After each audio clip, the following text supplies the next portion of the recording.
President Trump, amidst his impeachment trial in the Senate, unveiled his proposal for a new path to peace in the Middle East. In an effort to end decades of bloody conflict in the region, the plan includes a blueprint for a Palestinian state, as well as a 4-year freeze by Israel on settlements in the West Bank. The president made the announcement at the White House alongside Israeli Prime Minister Benjamin Netanyahu. Here is in an exclusive interview is U.S. Secretary of State Mike Pompeo. We sat down with the secretary earlier this week at the State Department to discuss the plan, his expectations, and much more. Mr. Secretary, first of all, thanks for having us in.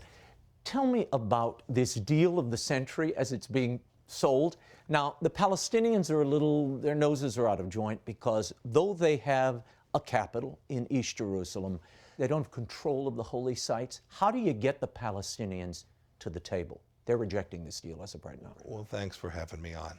What President Trump laid out today is historic. It is the first time that there has been a detailed, factual map. It's the first time there's been 80 pages of detail about what this might look like, a real offer, something for the Israelis who have now said, yep, we'll negotiate, and something for the Palestinians to consider.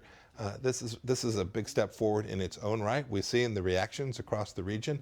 There are many who are thoughtfully saying, let's take a look, let's evaluate this. This preserves the Temple Mount and the status quo. It ensures Israel will always be secure.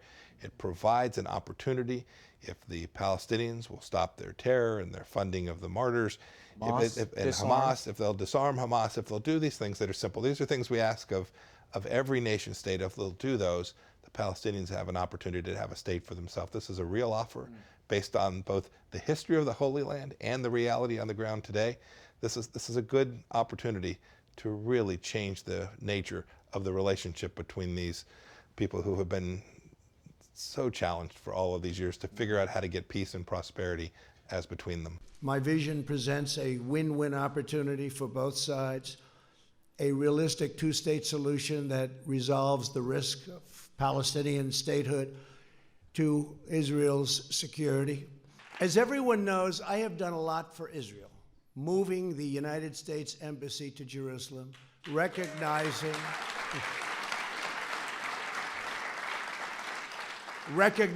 the Golan Heights,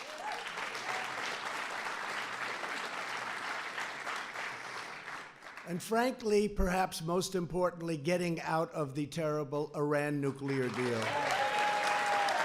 Therefore, it is only reasonable that I have to do a lot for the Palestinians, or it just wouldn't be fair. What do you expect him to do for them? Is this an opening offer? So this is a vision. And when you have a vision, you expect an offer to be responded to by a counteroffer. I would fully expect that the Palestinians would, and the Palestinian people will, debate this. They'll discuss it, and they'll consider. I hope that they will then decide that they want to enter into negotiations based on that. And if they do, right, so part of this is that there is land designated that for 4 years, the Israelis agree they will not settle this land. They will hold this open for a Palestinian state, conditioned on the Palestinians doing some basic things. I want to read your response. This is Senator Leahy, who said, this diminishes the prospects for peaceful coexistence. He said it's a roadmap for annexing settlements and territory and indefinite occupation while creating the mirage of a future Palestinian state. Your reaction? Well, there'll always be cynics and critics. But I can say this, there have been lots of plans come before this. And there have been those who have just said, let's keep the status quo. President Trump didn't find either of those acceptable. He said, let's work, let's come up with a vision, let's set a roadmap which creates an opportunity for a secure Israel and a Palestinian state with enough detail that the parties can evaluate whether this is something that makes sense for them. Well, we hope that they both will, and we truly believe this reflects the reality that we are living in today in this incredibly special place in the Holy Land. Well, I went back and read Yitzhak Rabin's suggestion, his offer. It's very similar to this roadmap. It's not dissimilar. It was a state, a partitioning of the East Jerusalem. This is the two-state solution that everybody for a long time have wanted. We'll see how it progresses. Now, I know you're on your way to the UK. The administration warned Boris Johnson about allowing Huawei that Chinese company, to build out their 5G network. They decided to do it. Your message to the UK today, and how might this impact our intelligence sharing with the UK going forward? So I haven't seen precisely what they decided to do. It's been a busy day. But we are unambiguous about this. American security, your privacy, my privacy, our information won't flow across networks that are at risk of being having that data taken away by the Chinese Communist Party. Huawei is, in fact, an arm of the Chinese Communist Party. They have a requirement to share information that they have with the state of China. We'll have to evaluate what the United Kingdom did, how their decision was made, what the ramifications of that decision are. And I hope Prime Minister Johnson and my counterpart, Dominic Raab, are prepared to work with the United States to ensure that there are viable pathways for the world's information to pass across trusted networks, including trusted networks inside the United Kingdom. You and Congress warned the UK about this and said there would be penalties if you allow this company, this Chinese company, access to your information highway, 5G network. What might those penalties be? So we've talked about the fact that American information, American national security information, will not be permitted to pass across networks that we can't trust. So we'll have to evaluate what they did. We'll have to go take a look at how these networks will interact with information that flows. I haven't seen what the solution was that Prime Minister Johnson put forward today. We will look at it. The National Security Team here will look at it.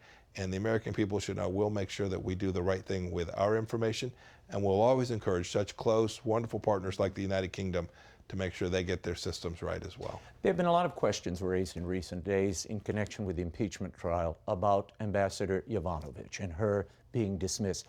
In all the questioning, could you clarify for the public, every ambassador serves at the pleasure of the president, correct? So if an ambassador is not fulfilling the duties of that president or following the directives of the given State Department at the time, they can be relieved of their duties, correct?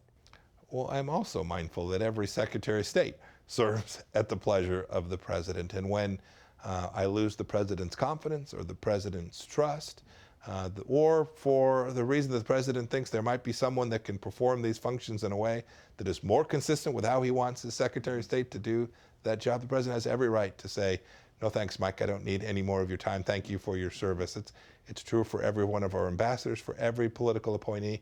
These are the president's people tasked with executing the president's mission. And the president not only has the right, but frankly, as the individual who was elected by the American people, to make sure he is comfortable, confident, and has trust in all of those being asked to execute his foreign policy. Final quick question about the peace plan. I know a lot of our viewers are very concerned about the safety of those holy sites, those sites associated with Christ, King David, the Old Testament. Are those sites protected and guaranteed under this peace deal? They are. There's no change in the status quo for the holy sites or for the Temple Mount itself. Okay.